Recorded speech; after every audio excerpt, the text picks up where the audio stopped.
tepamdan ketmay 3 kun mazam bo'lmasa 3 kun birga yotishdi.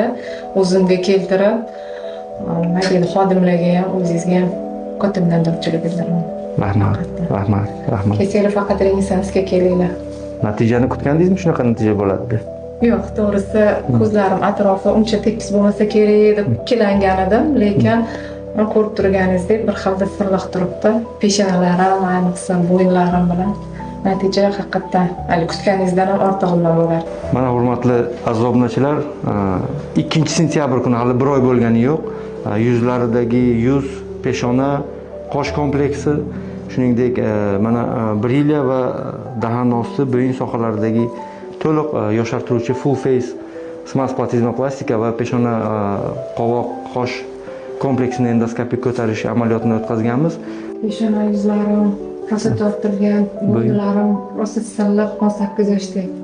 Vaqtni o'tkazmasdan o'z vaqtida murojaat qilib, o'sha nima deydi, go'zallikni saqlab qolishga harakat qilinglar. Qo'rqish kerak emas ekan, men o'zim qo'rqdim.